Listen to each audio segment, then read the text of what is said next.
Hey, this is Mark with the Practical Still. It's time to go back to the bottle on the Knob Creek 15-year-old.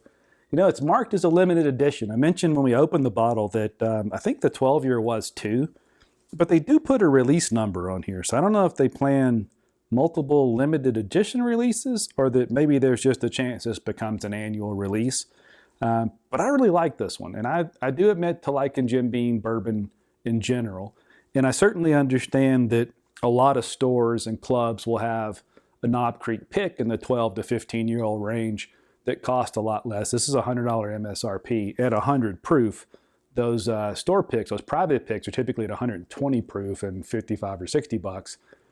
On its face, it seems like you ought to go that way. But I kind of thought, I want to get into this one because there's a difference between some person I don't know at a store picking a barrel and Fred Noe and or the team at Jim Beam looking at a bunch of barrels and saying, let's take these few hundred barrels and make this Knob Creek small batch out of it, and let's pick some 15-year-old bourbon, at least 15-year-old. So it's possible there's there's some older bourbon in here. They don't ever disclose that. But the long and the short of it is, as you can tell, I've certainly enjoyed that bottle. I've shared a little bit. Dan's had some of it. I think it's really good. I like it a lot. I don't know if I like it at 100 bucks. So the good thing is I've had one. And here, let's stop and tell you what I don't like about it. And this is my general gripe with Jim Beam. This is the same crappy stopper that's in a $20 bottle of Old Tub. It's a synthetic plastic stopper. And the worst part is that the top part you're supposed to grab is so narrow, it's actually really tough to get in and out of the bottle. And this has the extra added whatever of bottle wax, which I can't stand. So anyway, that part I don't like. The stuff in the bottle I do like. I really enjoyed it. It is, I don't know, it's everything you like about a regular old Knob Creek with some age to it. And that's not a bad thing. So, you know, I'm still torn. But to buy it again, luckily, I don't have to decide anytime soon because, once again, I was lucky in a charity event where I gave some money to be part of a drawing and I won another bottle. So I got a whole nother bottle to decide whether or not I'd spend more money on it. I had a few of those Knob Creek store picks, and look, they're usually really good. But again, I just like Jim Beam bourbon. I don't think they make really crappy bourbon, and if they do, it ends up in something, you know, the Jim Beam white label or something on the bottom shelf. So maybe I should buy a few more of those and see.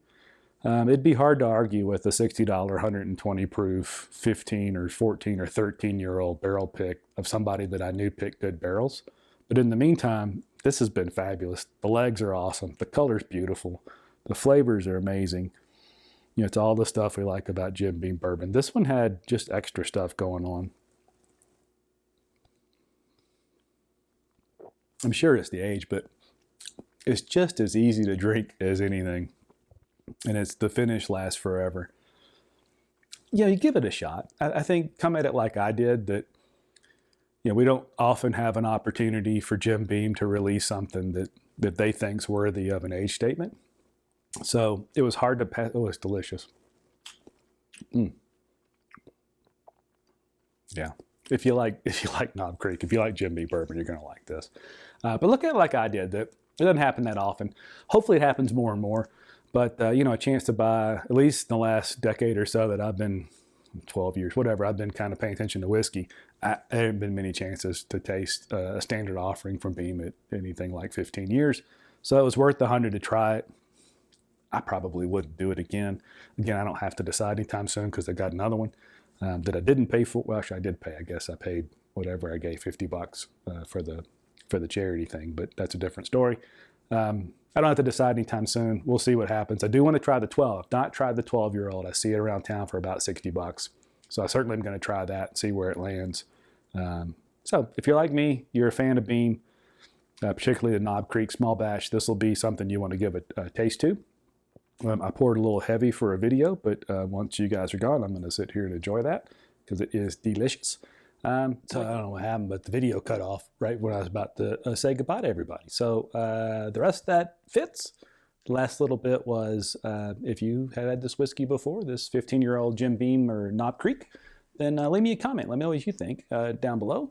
me a thumbs up, thumbs down. Let us know if we're doing these videos right. And, do you think it's worth $100? Or are you going to stick to the store picks or ignore it altogether? Or maybe you don't even like Knob Creek. So let us know that. And if you have any questions, on the practicalstill.com, there's an ask button.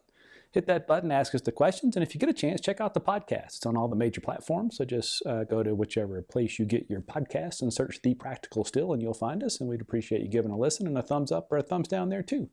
In the meantime, cheers.